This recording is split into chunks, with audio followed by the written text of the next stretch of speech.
Chapter 5, Experimental Research.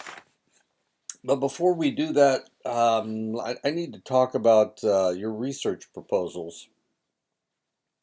There's a trick to figuring out what you're going to do, what you are going to do your research on. Some things are testable, and some things aren't. Um, just because you think it's important that we find out why people don't support world peace. There's really no way of going around the world and figuring out why people do or don't support world peace. Let me give you another example. Let's say you wanted to figure out why Bradways are so mean and short. We're not very tall. So what in the world would you do to figure out why Bradways, people with the last name of Bradway, why in the world they are so short and why they are so mean? Well, okay. So how in the world would we do that? Well, one way you could do it would be to hunt Bradways down and test them, take blood from them and do a DNA test on them, and then give them a test for meanness. Now that would work, but how many are you going to find? I'm here. I'm Bradway. I'm probably the only one you could find. All the rest of them are hiding under rocks in Indiana, so I don't know if you'd be able to find them because you'd have to go down to the creek and flip the rocks over and see if you could find them.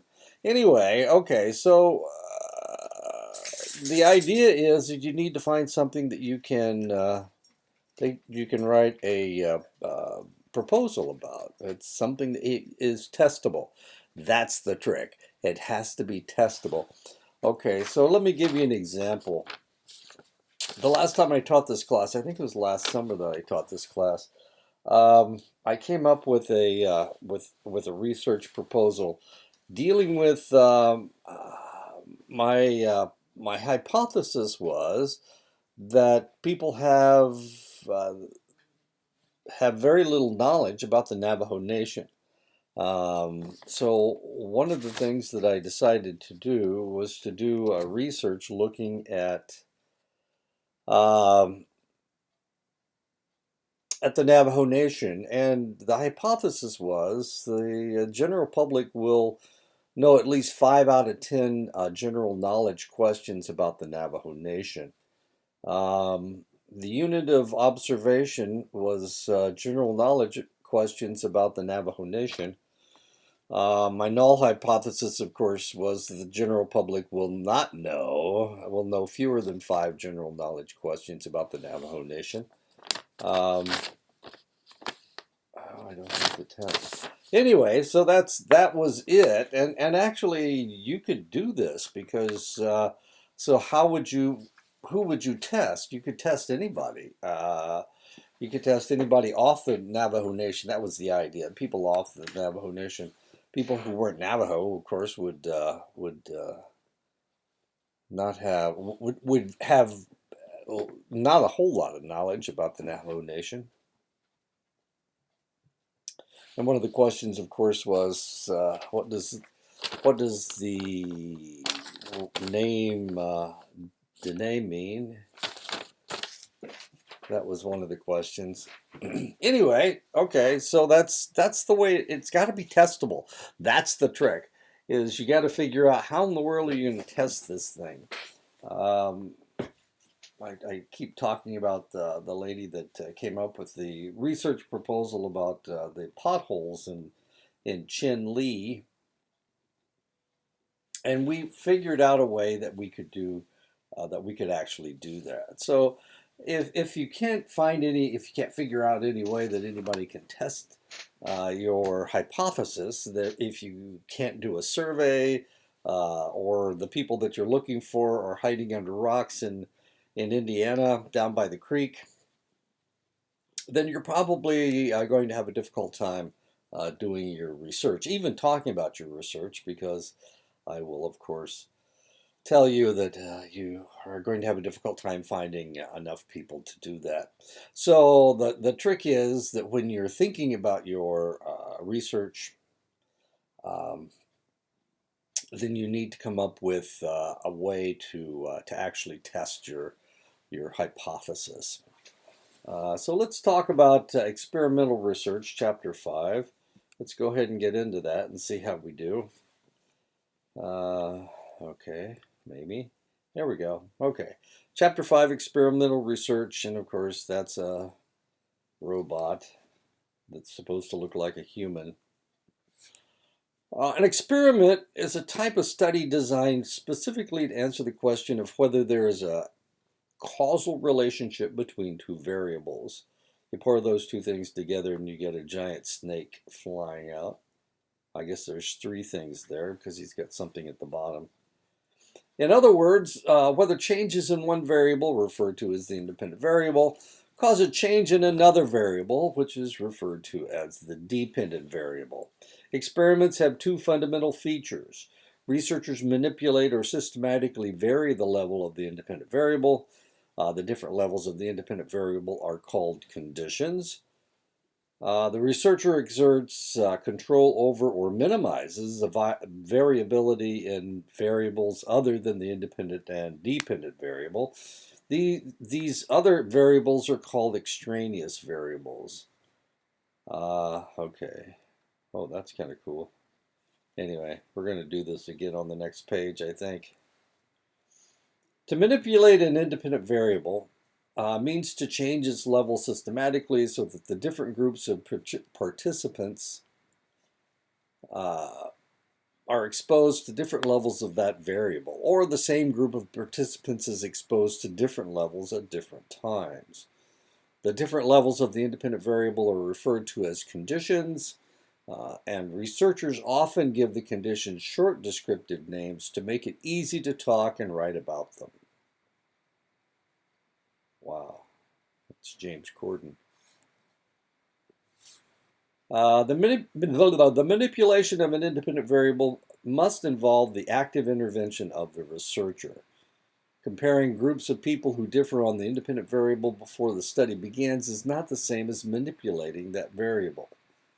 This distinction is important because groups that already differ in one way at the beginning of the study are likely to differ in other ways too.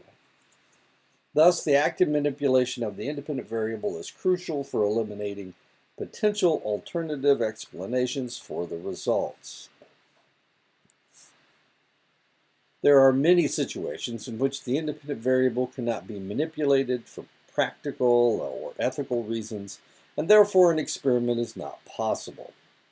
Independent variables can be manipulated to create two conditions, and experiments involving a single independent variable with two conditions are often referred to as a single-factor, two-level design. When an experiment has one independent variable that is manipulated to produce more than two conditions, it is referred to as a single-factor, multi-level design. An extraneous variable is anything that varies in the context of a study other than the independent and dependent variable. Extraneous variables pose a problem because many of them are likely to have some effect on the dependent variable.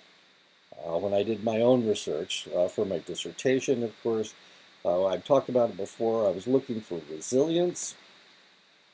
I was trying to figure out what factors can create resilience in an individual: gender, age, education, trauma level, and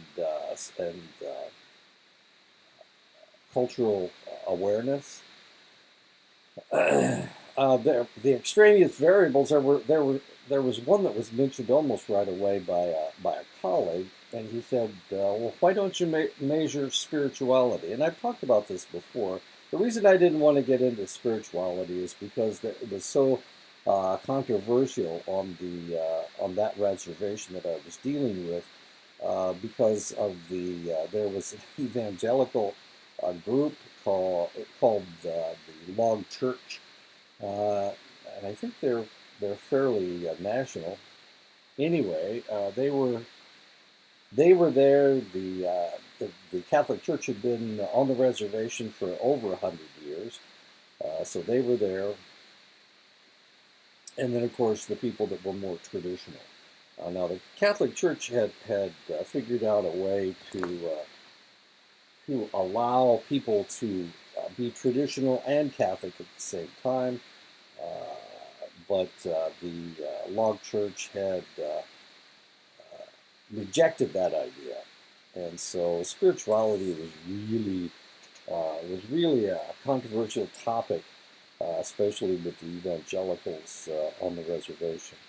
This influencing factor can make it difficult to separate the effect of independent variables. So spirituality was potentially an extraneous variable that I didn't actually deal with. This influencing factor can make it difficult to separate the effect of the independent variable from the effects of the extraneous variables, which is why it is important to control extraneous variables by holding them constant. Extraneous variables make it difficult to detect the effect of the independent variable in two ways. One is by adding variability or noise to the data. One reason researchers try to control extraneous variables is so their data looks more like the idealized data in, which makes the effect of the independent variable easier to detect, although the real data never look quite that good. Now, this is what you're looking for. That's what you're looking for. That's nothing. That's a lot of noise. That's a little bit better, but look how noisy these are, these scatter plots. One way to control extraneous variables is to hold them constant. This technique can mean holding situation or task variables constant by testing all participants in the same location, giving them identical instructions, treating them in the same way, and so on. It can also mean holding participant variables constant. In principle, researchers can control extraneous variables by limiting participants to one very specific category of persons, such as 20-year-old heterosexual female right-handed psychology majors. The obvious downside to this approach is that it would lower the external validity of the study, in particular the extent to which the result can be generalized beyond the people actually studied. The second way that extraneous variables can make it difficult to detect the effect of the independent variable is by becoming confounding variables. A confounding variable is an extraneous variable that differs on the average across levels of the independent variable, and for example, it is an extraneous variable that varies systematically with the independent variable. And of course, that can be a problem. To confound means to confuse, and this effect is exactly why confounding variables are undesirable. Because they differ systematically across conditions, just like the independent variable, they provide an alternative explanation for an observed difference in the dependent variable. One way to avoid confounding variables is by holding extraneous variables constant.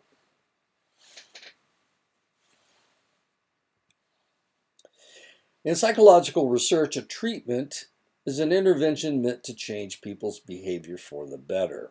This intervention includes psychotherapies and medical treatments for psychological disorders, but also interventions designed to improve learning, promote conservation, reduce prejudice, and so on.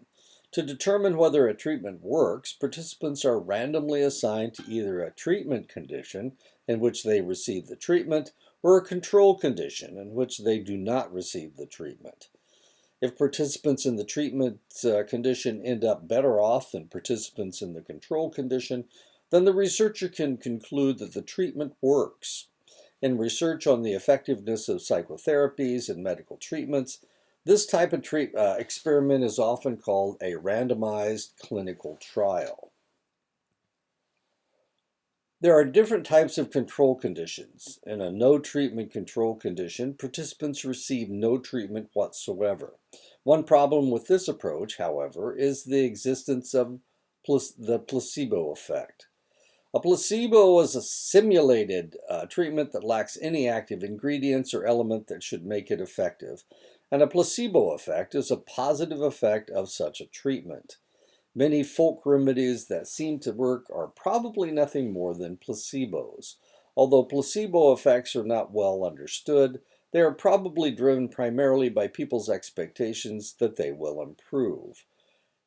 Having the expectation to improve can result in reduced stress, anxiety, and depression, which can alter perceptions and even improve immune system functioning.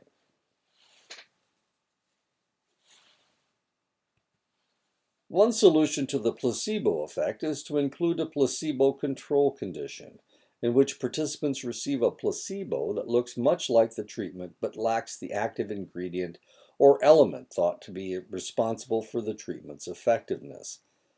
A placebo control condition would be to take an identical looking pill that lacks the active ingredient in the treatment. The idea is that if participants in both treatment expect to improve, then any improvement in the treatment group over and above that in the placebo control group must have been caused by the treatment and not by participants' expectations.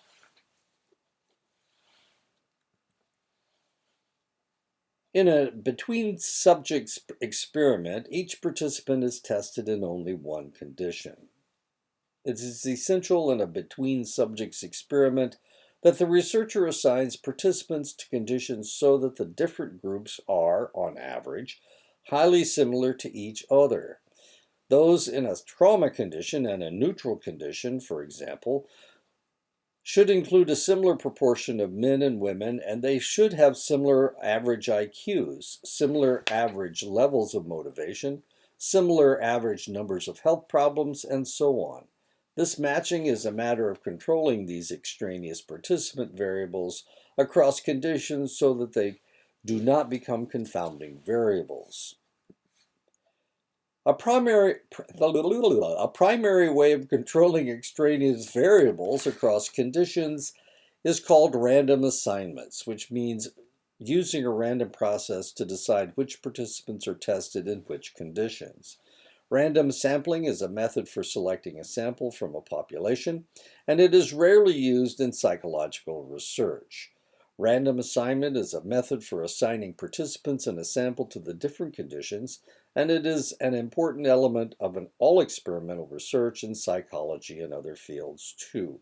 When I was living in, my wife was stationed at Bolling Air Force Base in Washington, D.C.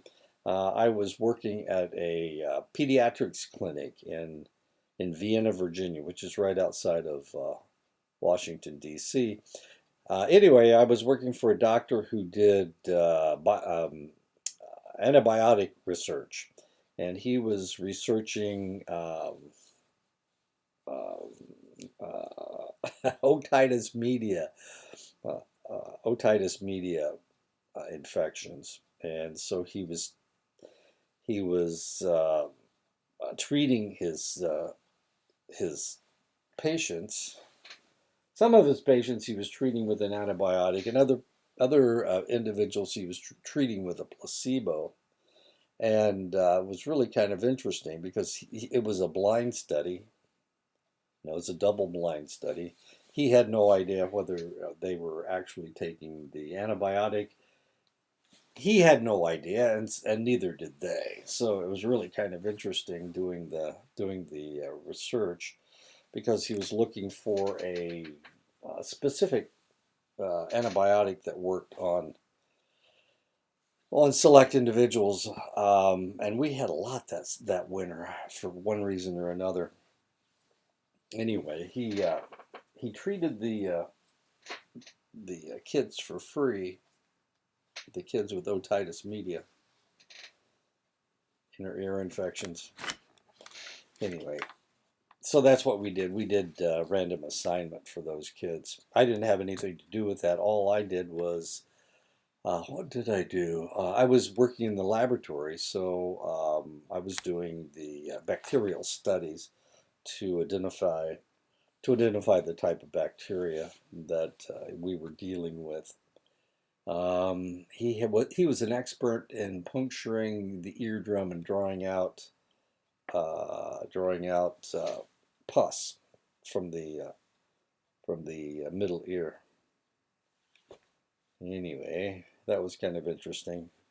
But my job was to identify the bacteria,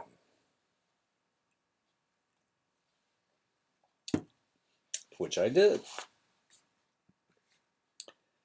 Random assignment might meet, and what he was looking for, he was looking for a general antibiotic, broad spectrum antibiotic that would treat whatever came along.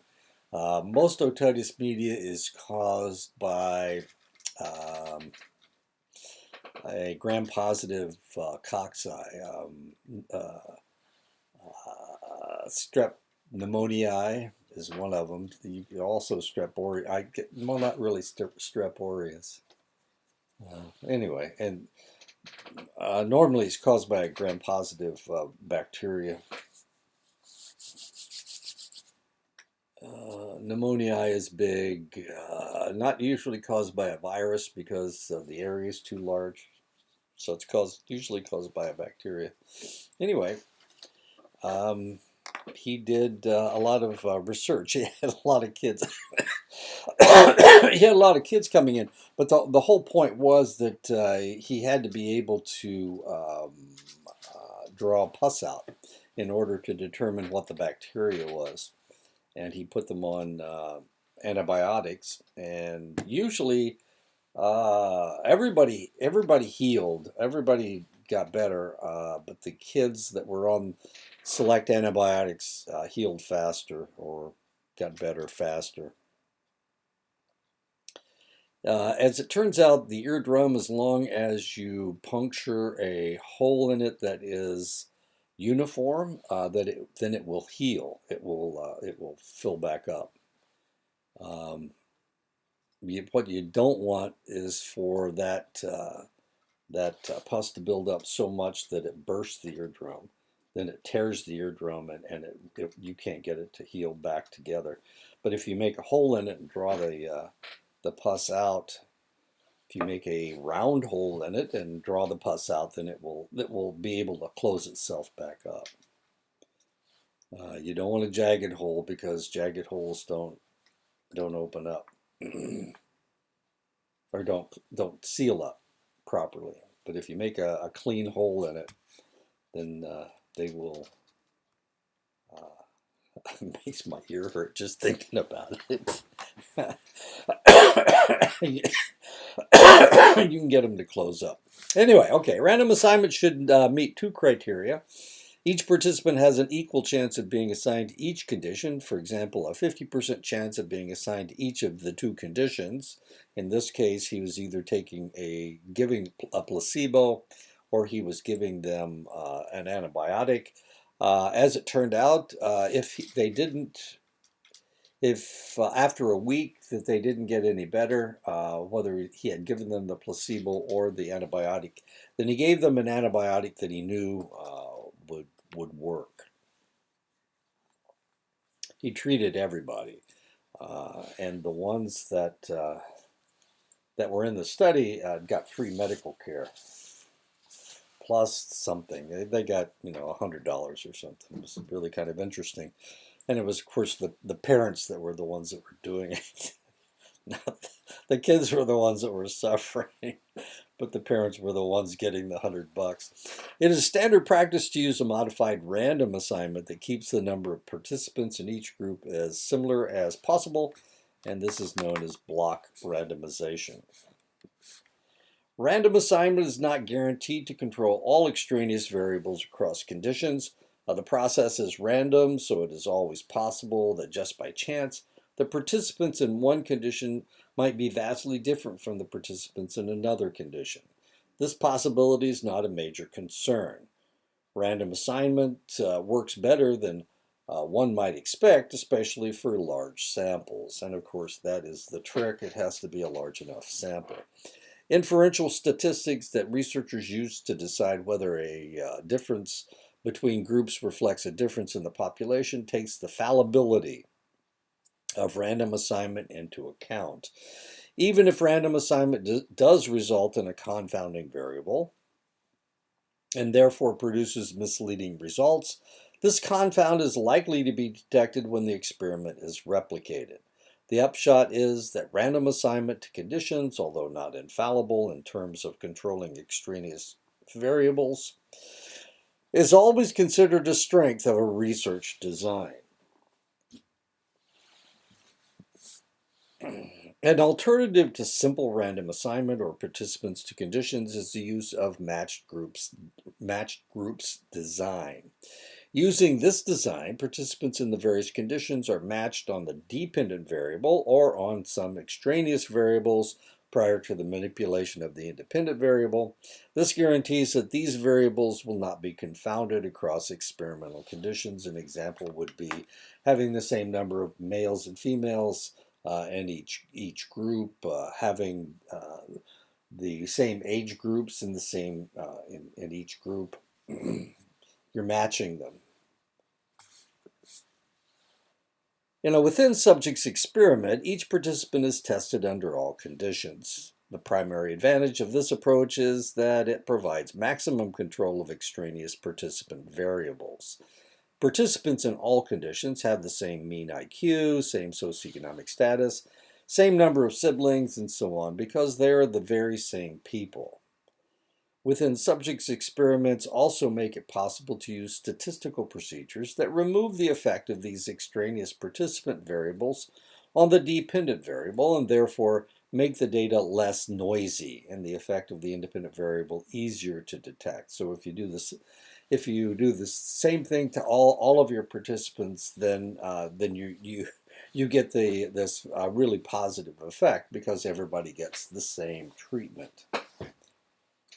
One of the problems with talking about all this research is what they're mainly talking about is medical research or biological research. They're not really talking about psychological research. And that makes it kind of confusing because in psychology we don't really treat people that way. We don't really give them antibiotics like in the medical research I was doing. In educational research, there aren't different treatments that you give people. So it makes it kind of difficult to talk about. But this is general research that we're really talking about. And if you understand this type of research, then it's easier for you to understand psychological research. Now, if you've done if you've gone to the social psychology website and looked at the surveys that we're talking about, the tests that they've given you, then you understand that's really the kind of research that most people do. When I talk about my own research, I'm talking about 3 different surveys that I gave people, plus a demographic survey talking about their age, their education, and their gender. That was my demographic survey. Then I gave them a survey that dealt with the level of trauma that they had experienced in their lives. Then I gave them a test for resilience to see how resilient the individual was. And then the third survey that I gave them had to do with their cultural awareness. How strong was their cultural awareness? The primary disadvantage of within subjects designs is that it can result in order effect. An order effect occurs when the participants' responses in the various conditions are affected by the order of conditions to which they were exposed. One type of order effect is a carryover effect. A carryover effect is an effect of being tested in one condition on participants' behavior in later conditions. In other words, they're doing they're giving them the same tests over and over again. And because they've done it once, the second time they do it, they remember what they have experienced before. One type of carryover effect is a practice effect, where the participants perform a task better in later conditions because they have had a chance to practice it. Another type is a fatigue effect, where the participants perform a task worse in later conditions because they become tired or bored. Being tested in one condition can also change how participants perceive stimuli or interpret their task in later conditions. This type of effect is called a context effect or a contrast effect. One of the problems that we're seeing in research right now, especially dealing with young people, teenagers and whatnot, is that their attention span seems to be decreasing, and they think it has to do with the fact that they spend so much time on social media, and that they expect not to be bored. They expect to be entertained on a fairly continual basis, and because of that, they become impatient. Things are getting really kind of interesting. Things may be changing a lot. There is a solution to the problem of order effect that can be used in many situations. It is counterbalancing, which means testing different participants in different orders. The best method of counterbalancing is complete counterbalancing, in which an equal number of participants complete each possible order of conditions.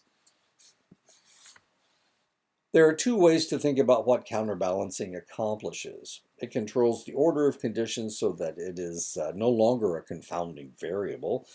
Instead of the attractive condition always being first and the unattractive condition always being second, the attractive condition comes first for some participants and second for others. Thus, any overall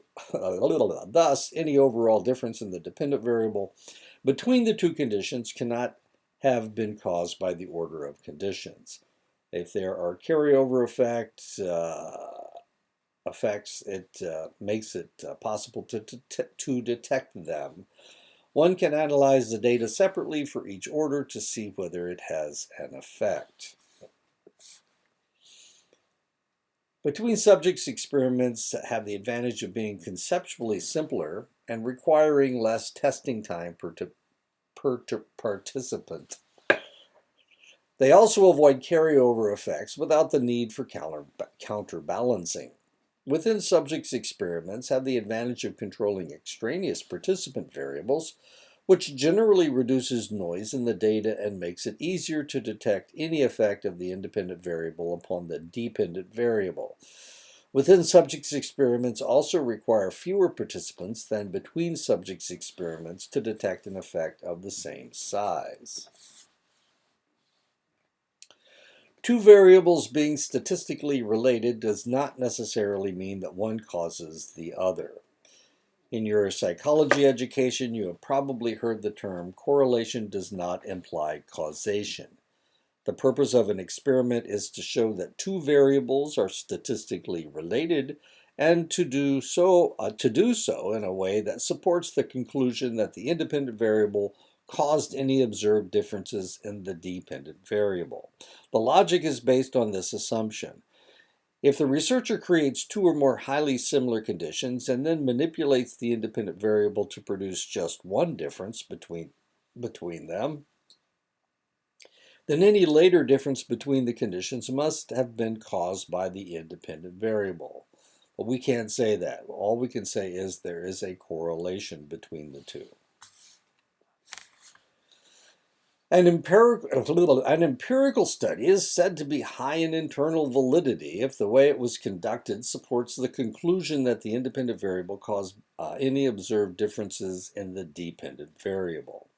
Thus, experiments are high in internal validity because the way they are conducted, with the manipulation of the independent variable and the control of extraneous variables, such as through the use of random assignment to minimize confounds, provides strong support for causal conclusions. Non-experimental research designs, for example correlational designs, in which variables are measured but are not manipulated by an experimenter, are low in internal validity. And of course, that's what we primarily do in psychology, is a non-experimental research design.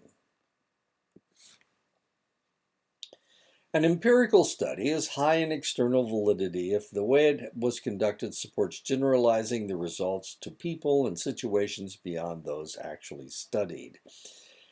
As a general rule, studies are higher in external validity when the participants in the situation studied are similar to those that the researchers want to generalize to and participants encounter every day, often described as mundane realism. A study would have high psychological realism, where the same mental process is used in both the laboratory and in the real world.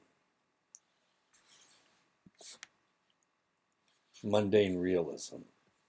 Difference between mundane realism. Is it like real life? In addition to the generalizability of the results of an experiment, another element to scrutinize in a study is the quality of the experiment's manipulations or the construct validity. The conversion from research questions to experiment design is called operationalization. When designing your own experiment, consider how well the research question is operationalized your study.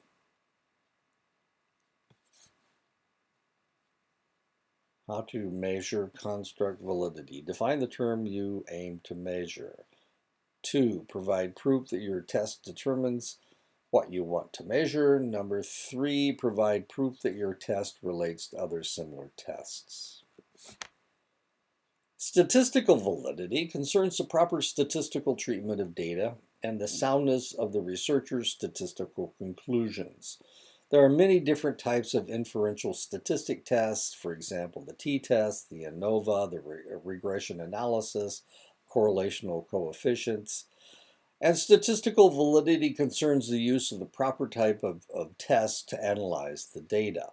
When considering the proper type of test, researchers must consider the scale of measure their dependent variable was measured on and the design of their study. Further, many inferential statistic tests carry certain assumptions. For example, the data are normally distributed, and statistical validity is threatened when these assumptions are not met, but the statistics are used nonetheless. One common critique of experiments is that a study did not have enough participants. The main reason for this criticism is that it is difficult to generalize about a population from a small sample. Therefore, small sample sizes are actually a critique of statistical validity. The statistical validity speaks to whether the statistics conducted in the study are sound and support the conclusions that are made. The proper statistical analysis should be conducted on the data to determine whether the difference or relationship that was predicted was indeed found. The likelihood of detecting an effect of the independent variable on the dependent variable depends on not just whether a relationship really exists between these variables, but also the number of conditions and the size of the sample. It is important to conduct a power analysis when designing a study, which is a calculation that informs you of the number of participants you need to recruit to detect an effect of a specific size. Internal, external construct, and statistical validities are all useful to keep in mind when both reading about other experiments and designing your own. Researchers must prioritize, and often it is not possible to have high validity in all 4 areas. Many psychology studies have high internal and construct validity, but sometimes sacrifice external validity. There are several approaches to recruiting participants. One is to use participants from a formal subject pool, an established group of people who have agreed to be contacted about participating in research studies. Participants who are not in subject pools can also be recruited by posting or publishing advertisements or making personal appeals to groups that represent the population of interest. It is surprisingly easy to introduce extraneous variables during the procedure. If any factors vary systematically across conditions, they become confounding variables and provide alternative explanations for the results.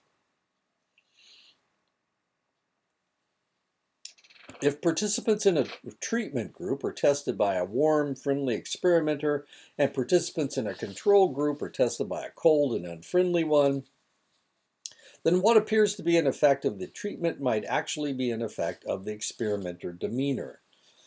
When there are multiple experimenters, the possibility of introducing extraneous variables is even greater, but is often necessary for practical reasons. And of course, this is Pat Sajak. He just retired from Wheel of Fortune. Male and female experimenters have slightly different ways of interacting with their participants, and of course, participants also respond differently to male and female experimenters. A recent study on pain perception, participants immersed their hands in icy water for as long as they could. Male participants tolerated the pain longer when the experimenter was a woman, and female participants tolerated it longer when the experimenter was a man. So women are trying to impress men, men are trying to impress women. What a shock. Robert Rosenthal identified that should be Rosenthal. I apologize. The B should be an N. B is right beside N on the keyboard. Robert Rosenthal identified the experimenter expectancy effect. If an experimenter expects participants in a treatment group to perform better on a task than participants in a control group, then they might unintentionally give the treatment group participants clearer instructions or more encouragement or allow them more time to complete the task. The way to minimize unintended variation in the procedure is to standardize it as much as possible so that it is carried out in the same way for all participants, regardless of the condition they're in. Here are several ways to do this. Create a written protocol that specifies everything that the experimenters are to do and to say from the time they greet participants to the time they dismiss them. Create standard instructions that participants read themselves or that are read to them word for word by the experimenter. Automate the rest of the procedure as much as possible by using software packages for this purpose, or even simple computer slideshows. Anticipate participants' questions and either raise and answer them in the instructions or develop standard answers for them. Train multiple experimenters on the protocol together and have them practice on each other. Be sure that each experimenter tests participants in all conditions. A good practice is to arrange for experimenters to be blind to the research question or to the condition in which each participant is tested. This minimizes experimenter expectancy effects by minimizing the experimenter's expectations. If neither the experimenter or participant is unaware of the treatment, it is called a double-blind study. A single-blind study is one in which only the participant is blind to the condition. In many studies, the experimenter must know the condition because they must carry out the procedure in a different way in the different conditions. It is essential to keep good records when you conduct an experiment. It is typical for experimenters to generate a written sequence of conditions before the study begins, and then to test each new participant in the next condition in the sequence. As you test them, it is a good idea to add to this list basic demographic information, the date, time, and place of testing, and the name of the experimenter who did the testing. It is also a good idea to have a place for the experimenter to write down comments about unusual occurrences, for example, a confused or uncooperative participant, or questions that come up. This kind of information can be useful later if you decide to analyze sex differences or effects of different experimenters, or if the question arises about a particular participant or testing session.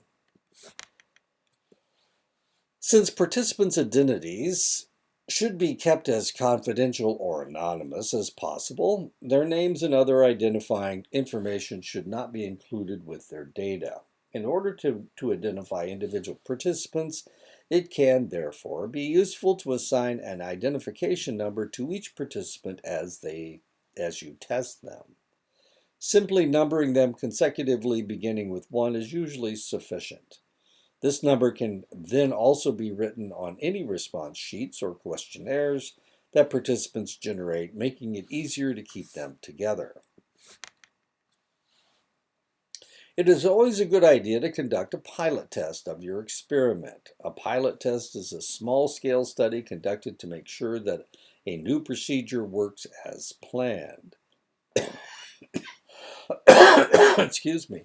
In a pilot test, you can recruit participants formally, for example, from an established participant pool, or you can recruit them informally from among family, friends, classmates, and so on.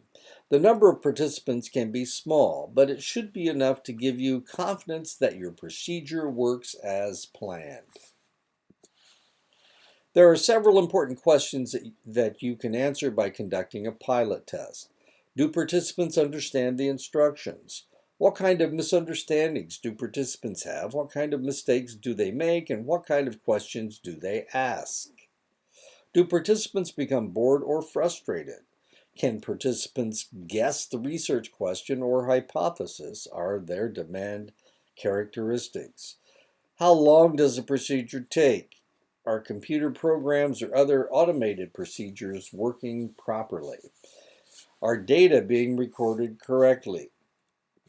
And that is it. Now, the whole point, and I don't know if I keep talking about this, but I should talk about this. They're talking about pure research, is what they're actually talking about. And of course, they're talking about research that you'll never do. Going into a laboratory and manipulating variables and whatnot. Normally in psychology, we don't do that. Yes, they're non-experiment research. Design is usually what is used in psychology, mainly because we don't manipulate variables. We allow people to have their. We try not to manipulate situations very much. It really doesn't fit. We're observing people's behavior, and we want their actual behavior. That's what we're looking for.